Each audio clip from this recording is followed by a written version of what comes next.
5e commandement. Des manifestations, toujours tu organiseras, tant que le rapport de force sera aussi déséquilibré avec les grandes surfaces et les entreprises.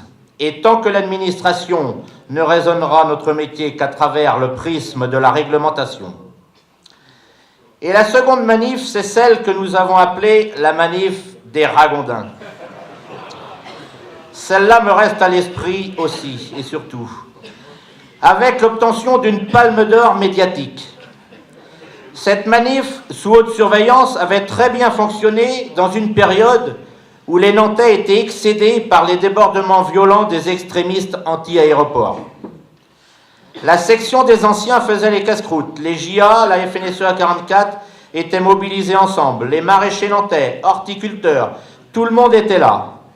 J'avais réussi à empêcher la présence des tonalisiers devant la préfecture en proposant en échange au conseil d'administration un lâcher de ragondins.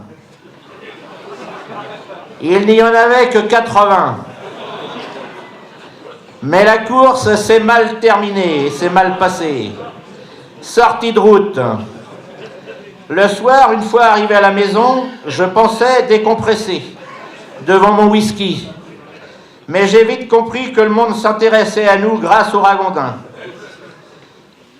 Michael DRG me l'avait rappelé par un coup de fil, lui qui suivait Facebook et Twitter.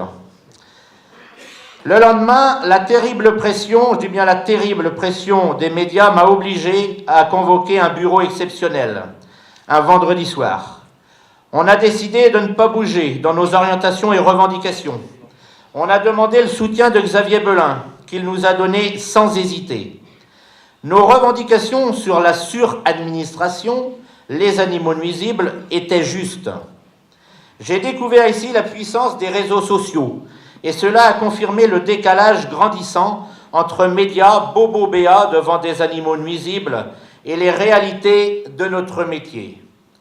6e commandement, fier tu resteras pour défendre et porter tes revendications et orientations, mais tu éviteras de les faire porter par des ragondins et tu manieras avec parcimonie les réseaux sociaux. Tout ce travail a permis aujourd'hui de revenir pleinement, totalement, sereinement dans le giron de la FNSEA.